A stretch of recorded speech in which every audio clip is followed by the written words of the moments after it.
Can I call you Rose? 'Cause you're sweet like a flower in bloom.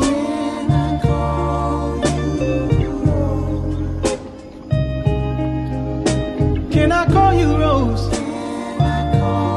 'Cause your fragrance takes over the room. Jadi, di sini saya akan membahas mengenai pengertian dari misi konsuler. Misi konsuler merupakan lembaga resmi yang dibentuk oleh suatu negara atau negara pengirim di wilayah negara lain atau negara penerima untuk melaksanakan fungsi-fungsi tertentu yang berkaitan dengan perlindungan kepentingan warga negara, pemberian pelayanan administratif, serta pengembangan hubungan ekonomi, sosial, dan budaya. Dalam konteks hukum internasional, karena fungsi konsuler bersifat administratif dan non-politis, sementara misi diplomatik mewakili negara secara formal dalam hubungan antar pemerintah. Dengan demikian, misi konsuler merupakan bentuk perwakilan negara pengirim yang menjalankan fungsi konsuler melalui pejabat yang disebut konsular officer. Misi konsuler adalah penugasan yang dipegang oleh seorang pejabat konsul untuk mewakili negaranya di negara lain, dengan fokus utamanya untuk melindungi kepentingan warga negara di luar negeri dan mempromosikan hubungan non-politik seperti ekonomi, perdagangan, budaya, dan ilmu pengetahuan.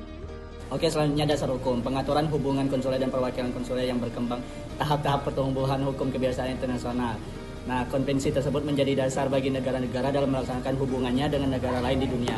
Lahirnya konvensi ini merupakan sebuah prestasi tersendiri bagi perkembangan hukum internasional, khususnya mengenai hukum hubungan konsuler.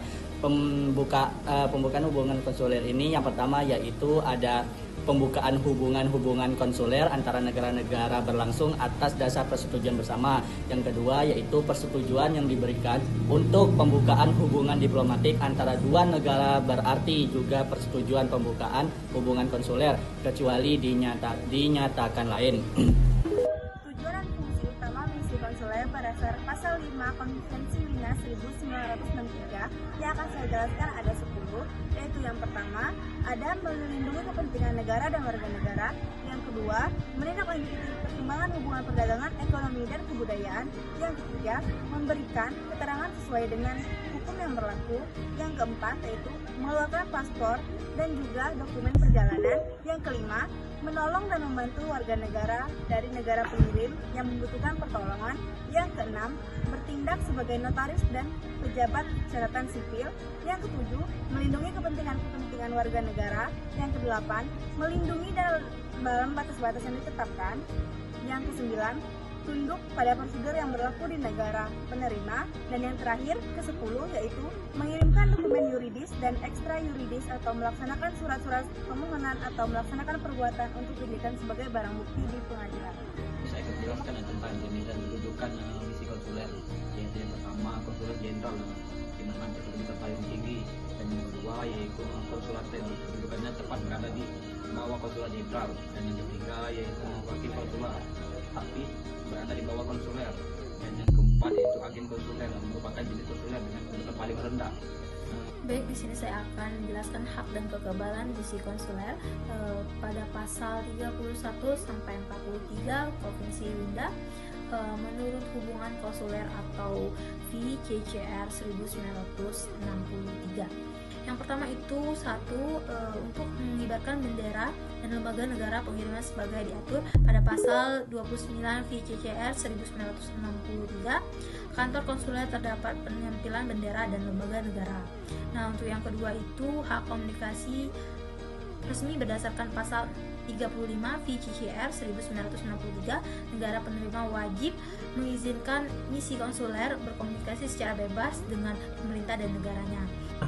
Pelaksanaan misi konsuler tidak terlepas dari berbagai tantangan yang dihadapi dalam praktiknya.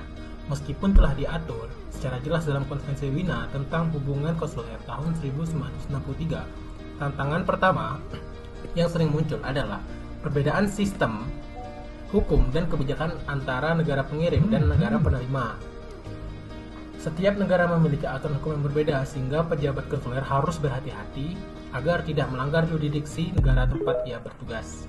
Tantangan berikutnya adalah pembatasan akses terhadap warga negara. Dalam beberapa kasus, pejabat konsuler mengalami kesulitan untuk mengunjungi atau memberikan bantuan kepada warga negaranya yang sedang ditahan. Padahal pasal 36 Konvensi Wina 1963 telah menjamin hak tersebut. Sekian, terima kasih telah menonton video kami. Dadah. Dadah.